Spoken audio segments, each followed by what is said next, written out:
Welcome to this explainer. Okay, so let's just dive right in. If you've got a massive collection of documents in your libraries, you already know managing them can feel, well, a bit overwhelming. But it really doesn't have to be. Today, our whole goal here is to help you transform that chaotic digital workspace into a beautifully streamlined, highly efficient library. We're going to walk through the absolute best architectural practices for SharePoint document management. Just a quick heads up before we get into the weeds, to actually implement the practices we're covering today, you're going to need at least administrative access in your environment. So grab those admin credentials and let's start building a way better system. So be honest for a second. Do you heavily use folders in your document library? If you're nodding your head right now, seriously, don't worry. It totally makes sense. We're all just so incredibly used to creating folders on our Windows machines, right? It's literally hardwired into how we think about saving files. And look, the source notes that it's not technically a bad thing, but if we really want to elevate our architecture, we kind of need to recognize that there's a vastly superior way to handle your data in SharePoint. Here is our tactical playbook for today. First, we're escaping the folder trap. Second, tapping into the power of content types. Third, securing your documents. Fourth, automation and custom views. And finally, moderation and version control. All right, let's get into it. Section 1, escaping the folder trap, moving beyond basic folders. Okay, so relying on traditional Windows folders to nest your documents deeper and deeper, it's honestly like hiding them inside digital Russian nesting dolls, or just tossing them right into a black hole. That is the old way. The vastly better option, SharePoint meta tags. To manage your documents way more efficiently, the source explicitly recommends stepping away from those nested folders and leaning entirely into tags. For a lot of admins, this is a massive aha moment. Tags are the absolute future of document management because they free your files from being locked down into just one specific physical location in a folder hierarchy. So you might be wondering, what's in it for me? Well, making the switch to tags offers some amazing immediate benefits. First off, they enable robust filter functions and highlighted content. Imagine just instantly finding a file because it's tagged exactly with what it is, rather than trying to remember which random folder you buried it in. Second, tags ensure far more efficient record management across the board. And third, they are incredibly useful for applying your organization's retention policies. Every single one of these points actively cures a massive headache when it comes to finding, organizing, and legally retaining your corporate records. Which brings us to Section 2, the power of content types, dynamic metadata fields. Now, this solves that super common issue of dumping totally different types of content into a single document library.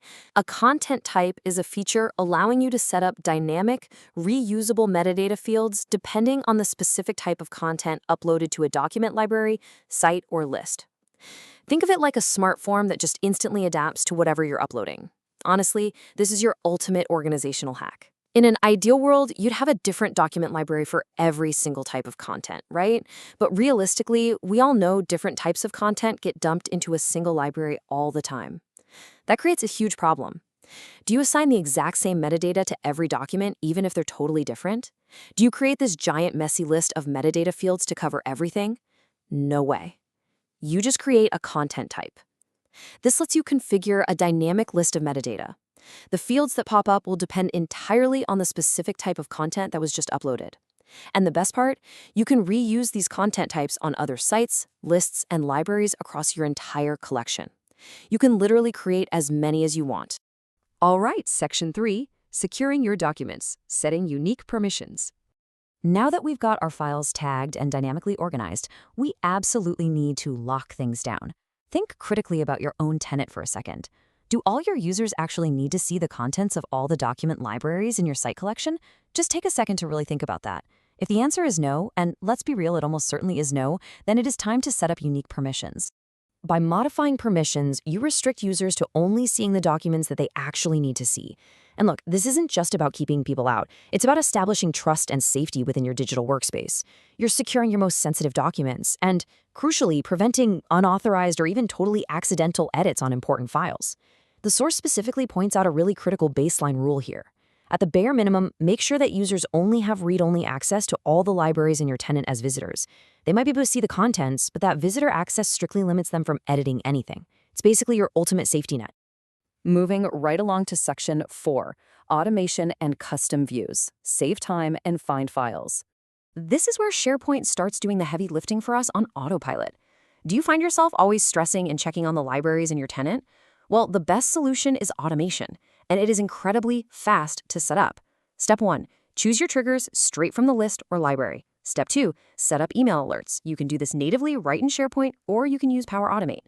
And the coolest part? The source notes that setting up these alerts is just incredibly easy. You can be entirely done in as little as 2 or 3 minutes. It's so accessible for anyone who just wants the system to tap them on the shoulder when something important happens, rather than constantly monitoring the site manually. But we still need our authorized users to be able to find their data instantly. That's exactly where creating custom views comes in. We just locked down our permissions, sure, but visibility for the right people is absolutely crucial. Did you know you can set up as many views as you need? These custom views allow you to sort and group documents literally however you want. You can set up specific filters to easily spotlight the exact information your users are looking for. Custom views are pretty much the ultimate key to helping people cut through all the noise and find their files instantly. And our source material makes a really critical point here, directly stating, once again, this is why I always stress out the importance of tagging documents and creating content types. This really brings everything we've talked about full circle. Unfortunately, those amazing custom views are only available and effective if you actually set up your metadata beforehand. Without that foundational layer of tags and dynamic content types that we built back in sections 1 and 2, your custom views are just going to feel kind of hollow. The tags are literally the fuel that makes the custom views run. And finally, section 5, moderation and version control. Manage document history. These are your ultimate governance tools for maintaining strict order at the individual file level. If you need even more restrictions, SharePoint offers a really cool built-in approval feature. This is fantastic for moderation by an administrator. It essentially restricts visibility so that other users only see the approved version of a document, while the dedicated document approver can actually review and take action on the latest submitted draft behind the scenes. However, the source offers some super practical advice here too. This feature can sometimes feel a bit clunky and add extra steps for your end users. So if you find it's just unnecessary for your team's workflow, you can absolutely disable it. If you do turn it off, you can simply rely on the built-in linear version control history instead. That version history is always there, allowing you to easily audit any changes made to a file over time without creating unnecessary bottlenecks. So by stepping away from the folder trap, leveraging those dynamic content types, locking down your permissions, automating your alerts, and mastering version control, you are setting up an incredible digital architecture. So ask yourself, how many hours is your team currently wasting digging through endless broken folder hierarchies? Are you ready to shape a brighter, more efficient future for your business? Thank you so much for joining me for this explainer, and I highly encourage you to log in with those admin credentials today and start building.